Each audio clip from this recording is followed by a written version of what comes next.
Good morning students, कैसे हैं आप लोग? सब अच्छे होंगे। और कैसे टाइम पास हो रहा है आप लोगों का? पढ़ते नहीं पढ़ते आप लोग?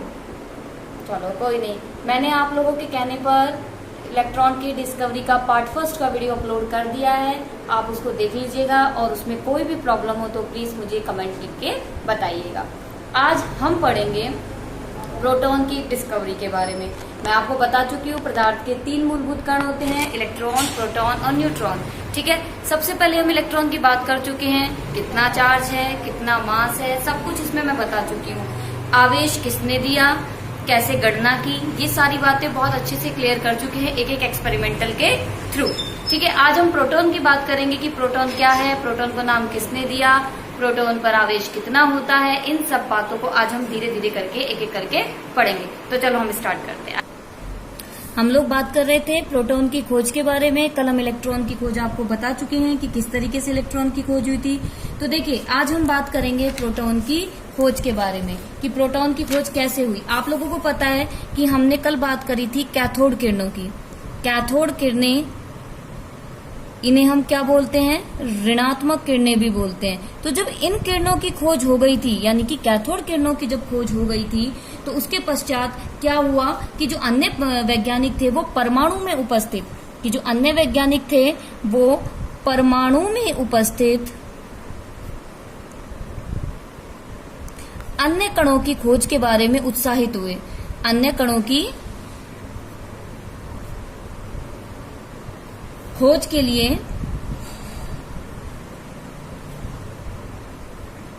प्रोत्साहित हुए। जैसे हमें कोई चीज मिल जाती है ना, कि हमें जैसे कोई खजाना ढूंढना और उसमें हमें थोड़ा सा भी हल्का सा भी हेल्प मिल जाए तो हम क्या करते हैं? हम और एक्साइटेड हो जाते हैं। तो ठीक उसी तरीके से हुआ कि जब कैथोड किरणें या ऋणात्मक किरणों की खोज हो गई तो क्या हुआ कि जो वैज्ञानिक थे उनके मन में परमाणु के अंदर और भी कणों को खोजने के लिए क्या होने लगी? एक्साइटेशन होने लगी।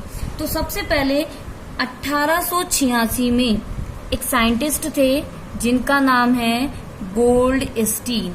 कौन से साइंटिस्ट हैं? 1886 में गोल्डस्टीन साइंटिस्ट थे।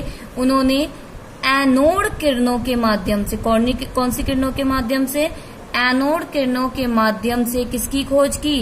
एनोड किरणों के माध्यम से प्रोटॉन की खोज की। ठीक है, ये सबसे बड़ा क्वेश्चन है कि प्रोटॉन की खोज किसने की थी? गोल्डस्टीन ने की थी।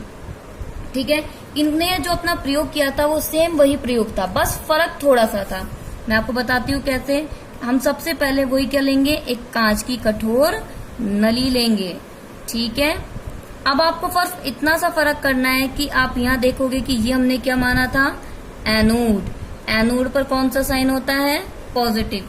अब हम जो यहाँ पर कैथोड लेंगे वो आप सिंपल नहीं लेकर बल्कि कौन सा लेंगे? छिद्रित कैथोड लेते हैं। ये आपका क्या है? कैथोड है, लेकिन कैसा कैथोड लिया अब मैंने यहाँ पे? छिद्रित, यानी कि जिसमें छेद होता है। और इसको किससे जोड़ देते हैं? वही हमारे 1000 वोल्ट के सोर्स से इसको जोड़ देते हैं।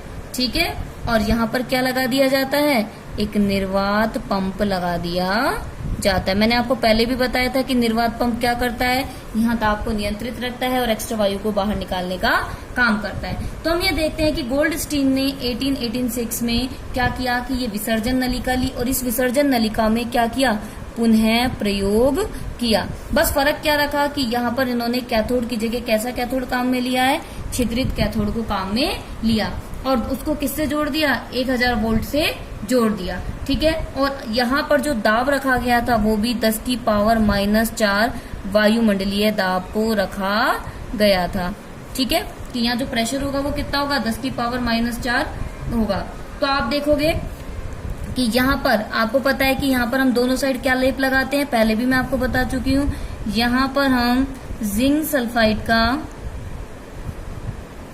लेप लगाते हैं। ठीक है, ताकि हमें जो चमक मिलती है वो इधर की साइड मिलती है। अब क्या होता है कि जैसे ही हम धारा प्रवाहित करते हैं और दाब को कितना रखते हैं?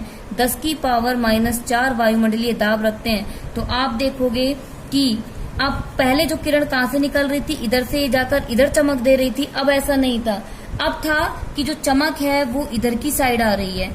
और आपको पता है कि छिद्रित कैथोड है, तो इसमें से क्या होती है?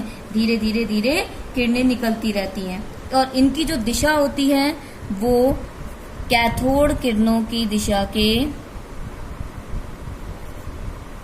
कैथोड किरणों की दिशा के विपरीत पाई जाती है। वही एक्सपेरिमेंट है, बस फर्क इतना सा है कि वहां आपने सिंपल कैथोड लिया था, यहाँ पर आपको छिद्रित कैथोड लेना है। ठीक है, तो मैं दोबारा बताती हूँ हमने क्या करा। सबसे पहले एक विसर्जन नली ली, उसमें एक कैथोड लिया, एनोड लिया, कैथोड आपने छिद्रित लिया है। यहाँ पर निर्वात पंप लगाकर आपने इसको पूरा निर्वातित और कम वायुमंडलीय दाब का कर लिया है, और इसको किससे जोड़ लिया है, 1000 वोल्ट के सोर्स से जोड़ लिया है। ठीक है, तो यहाँ पर आप देखोगे कि क्या होता है कि जब हम यहाँ पर 10 की पावर 4 रखते हैं वायुमंडलीय दाब और 1000 वोल्ट सोर्स यहाँ पर विद्युत धारा प्रवाहित करते हैं, तो आप देखोगे कि यहाँ पर जो ये साइड है, यहाँ पर क्या होने लगती है, प्रतिदीप्ति या एक तरह की चमक उत्पन्न होने लगती है। और ये चमक कहाँ की तरफ उत्पन्न होगी, इधर की साइड, क्योंकि हम ये कहते हैं कि ये जो किरणें होती हैं वो धनात्मक कणों से मिलकर बनी होती हैं। ये किरणें किससे मिलकर बनी होती हैं, धनात्मक किरणों से मिलकर बनी हुई होती हैं। ठीक है, तो जैसे दाब कम होगा तो आप देखोगे कि एक नई किरण निकली, और ये नई किरण जो होती है वो कहाँ से, यहाँ से कोई किरण निकलेगी, और ये जो किरण होगी वो इन छिद्रों में से होकर जाएगी और जाकर कहाँ पर, इस ZNS के प्लेट पर जाकर या इस पर्दे पर जाकर चमक उत्पन्न करती है। हमने क्या कहा कि यहाँ से कुछ किरणें निकलेंगी, और किरणें यहाँ से निकलती हुई इस छिद्रित कैथोड में से होती हुई पीछे ये जो जिंक सल्फाइड का पर्दा है इस पर जाकर गिरती हैं, और क्या उत्पन्न करती हैं, चमक उत्पन्न करती हैं। और आप देखोगे कि इनकी दिशा क्या होती है, बिल्कुल कैथोड की किरणों की दिशा के जस्ट विपरीत होती हैं। ये किरणें किससे मिलकर बनी होती हैं, धनात्मक किरणों से, इसलिए इन्हें, ये एनोड से निकलती हैं इसलिए इन्हें एनोड किरणें, और ये पॉजिटिव होती हैं इसलिए इसे धनात्मक किरणों के नाम से भी जाना जाता है। ठीक है, या फिर इन्हें हम कैनाल किरणें भी कहते हैं। किस नाम से कहते हैं, इन्हें कैनाल किरणें भी कहते हैं। क्लियर है भाई कि सबको, किसी को कोई दिक्कत तो नहीं है। मैं दोबारा एक बार एक्सप्लेन कर देती हूँ। बात करी थी कि हम बात कर रहे थे कि जो अपने प्रोटॉन की खोज है वो सबसे पहले गोल्डस्टीन ने की थी। उसने क्या करा कि वही एक कांच की विसर्जन नली ली, उस विसर्जन नली में क्या रख दिया, उसमें एक तरफ एनोड लिया। अब जो कैथोड आप लेंगे वो छिद्रित लेंगे। ठीक है, इसमें इतना सा मॉडिफिकेशन उसने किया कि उसने कैसा कैथोड लिया, छिद्रित। वही हम 1000 वोल्ट का सोर्स लगाएंगे, निर्वात पंप लगाएंगे। अब हम क्या करेंगे, जैसे धारा प्रवाहित करते हैं तो देखेंगे कि जो किरणें हैं वो क्या होने लगती हैं, कैथोड की तरफ जाने लगती हैं, यानी कि एनोड से होती हुई, छिद्रों से गुजरती हुई सीधे पीछे लगे हुए जिंक सल्फाइड के पर्दे पर गिरती हैं और चमक उत्पन्न करती हैं। हम ये कहते हैं कि ये कहाँ से जा रही हैं, पॉजिटिव से, ये यानी कि ये धनात्मक कणों से मिलकर बनी हुई है, इसलिए इसे धनात्मक किरणें। एनोड से निकलती हैं इसलिए इसे एनोड किरणें, और कैनाल किरणों के नाम से भी हम इन्हें जानते हैं। ठीक है, ठीक है। अब हम इसमें बात करेंगे कि कैथोड किरणों के गुण क्या क्या होते हैं, या फिर अब एनोड किरणों के गुण क्या क्या होते हैं।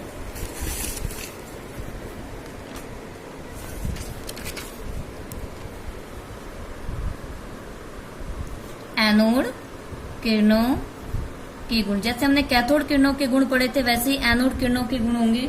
सबसे पहले वही कि ये किरणें होती हैं वो कैसी रेखा में गमन करती हैं, किरणें सीधी रेखा में गमन करती हैं, यानी कि ये किरणें कैसी होंगी, सीधी रेखा में गमन करने वाली होंगी। ठीक है, हम ये कहेंगे दूसरा पॉइंट, इन्हें क्या बोला जाता है, इन्हें धनात्मक या फिर एनोड किरणों के नाम से जाना जाता है। इन्हें धनात्मक या फिर एनोड किरणों के नाम से जाना जाता है, अर्थात ये छोटे छोटे धनात्मक कणों से मिलकर बनी होती है। यानी हम कह सकते हैं अगले पॉइंट में कि ये जो किरणें होती हैं, ये किरणें क्या होंगी, छोटे छोटे कणों से मिलकर बनी होती है। ये किरणें छोटे छोटे कणों से मिलकर बनी होती है। पहला पॉइंट, सीधी रेखा में गमन करती हैं, अर्थात इनके मार्ग में हम कोई भी वस्तु रख दें तो उसका प्रतिबिंब हमें दूसरी तरफ मिलता है। दूसरा, ये धनात्मक होती है इसलिए इसे एनोड किरणें भी कहते हैं। ठीक है, और ये क्या होती है, छोटे छोटे कणों से मिलकर बनती हैं, और कौन सा प्रभाव उत्पन्न करती हैं, यांत्रिक प्रभाव। मैं आपको बता चुकी हूँ, यांत्रिक प्रभाव का मतलब होता है कि यदि इनके मार्ग में कोई पंखा रख दिया जाए हल्की धातु का, तो ये उसको भी क्या कर देती हैं, घुमा देती हैं। ठीक है, यदि अब हम क्या करें, यदि इनके मार्ग में वही काम कर दिया जाए कि ये आपका कैथोड और ये एनोड हो गया, ये सोर्स हो गया। अब यदि मैं यहाँ पर एक तरफ चुंबकीय क्षेत्र लगा दूं तो ये क्या होंगी, ये किरणें किधर की तरफ जाएंगी, ये नेगेटिव ये पॉजिटिव, तो ये किरणें किधर की तरफ जाती हैं, ऋणात्मकता यानी कि विपरीत आवेश की तरफ इनका गमन,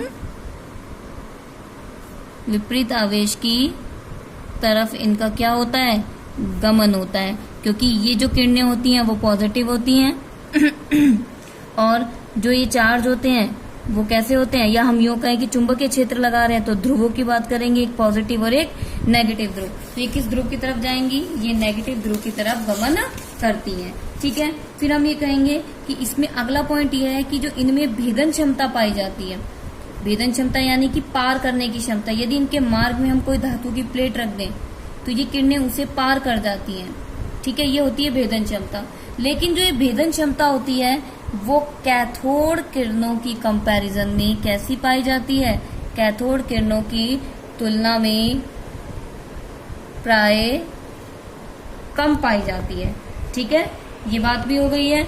इसके बाद हमारा अगला पॉइंट क्या कहता है, ये ऊष्मीय प्रभाव उत्पन्न करती हैं, ऊष्मीय प्रभाव उत्पन्न करती हैं। और नेक्स्ट है कि ये इनमें भी क्या होती है, जिस तरीके से एनोड में होता है वो सॉरी कैथोड में होता है, उसी तरीके से एनोड में भी गैसों को आयनित करने का गुण, गैसों को आयनित करने का गुण पाया जाता है। ठीक है, तो हम आज के लिए आपको बता रहे हैं कि क्या हुआ। सबसे पहले मैं आपको दोबारा रिपीट करती हूँ, हमने बात करी प्रोटॉन की खोज। प्रोटॉन की खोज में आपने देखा कि परमाणु में मैंने आपको बताया था कल 3 मूलभूत कण होते हैं, इलेक्ट्रॉन, प्रोटॉन और न्यूट्रॉन। इलेक्ट्रॉन की बात हो चुकी है, आज हम बात कर रहे थे प्रोटॉन की। प्रोटॉन की खोज जो की थी वो 1866 में किसने की थी, गोल्डस्टीन ने। ठीक है, उसने क्या करा कि जो परमाणु में जब अन्य कण मिल गए थे तो वो उससे प्रभावित हुआ और उसने क्या करा, इसने किरणों की खोज की। बस उसने थोड़ा सा मॉडिफाई क्या करा कि वही ट्यूब ली, कैथोड लिया, एनोड लिया, लेकिन कैथोड को छिद्रित कर दिया है। ठीक है, ताकि जो किरणें निकले वो यहाँ से सीधी होकर कहाँ जाए, इस छिद्रित कैथोड से होती हुई इस जिंक सल्फाइड पर जाकर टकराएं और टकराकर चमक उत्पन्न करें। दाब आपको वही रखना है 10⁻⁴, सेम प्रोसीजर है, बस फर्क इतना सा है कि यहाँ छिद्रित कैथोड है। अब जो किरणें निकलेंगी वो एनोड से निकल रही हैं, इसलिए इसे एनोड किरणें या फिर धनात्मक, क्योंकि एनोड आपका कैसा होता है, पॉजिटिव होता है। और इन किरणों की जो दिशा होती है वो कैथोड किरणों के जस्ट कैसी पाई जाती है, अपोजिट पाई जाती है। अगर इसके गुणों की बात करें तो एनोड किरणों के गुणों में हम बात करेंगे कि ये क्या करती हैं, सीधी रेखा में गमन करती है, अर्थात इनके मार्ग में यदि हम कोई भी धातु रख दें या कोई वस्तु रख दें तो उसका जस्ट हमें क्या दिखाई देता है, प्रतिबिंब मिलने लगता है। ठीक है, फिर हम ये कहते हैं कि इन्हें हम धनात्मक किरणें भी कहते हैं और एनोड किरणें भी। धनात्मक किरणें क्यों कहते हैं, क्योंकि एनोड पॉजिटिव होता है इसलिए। तीसरा, ये क्या करती हैं, यांत्रिक प्रभाव उत्पन्न करती हैं, अर्थात इनके मार्ग में यदि मैं कोई पतली धातु का, हल्की धातु का पंखा बना के रखूं तो ये क्या होने लगती हैं, छोटे छोटे कणों से मिलने के कारण ये उसको घुमा देंगी। ठीक है, इसके बाद हम करेंगे कि इसमें भेदन क्षमता पाई जाती है और ये क्या होती है, ऊष्मीय प्रभाव उत्पन्न करती हैं और इनमें गैसों को आयनित करने की क्षमता भी पाई जाती है। तो प्लीज आज के लिए इतना ही, क्योंकि अगले वीडियो में मैं आपको इस पे चार्ज, इसका मास, इसका विशिष्ट आवेश तीनों बताऊंगी और तीनों कैसे आएंगे वो सारी चीजें हम कल डिस्कस करेंगे। और हाँ, प्लीज वीडियो को अच्छे से आराम से, एक बार नहीं समझ आए 2 बार पॉज करके देखिए और जो भी कुछ आपको नहीं समझ आए प्लीज उस पर कमेंट कीजिए और लाइक एंड सब्सक्राइब कीजिए। Thank you.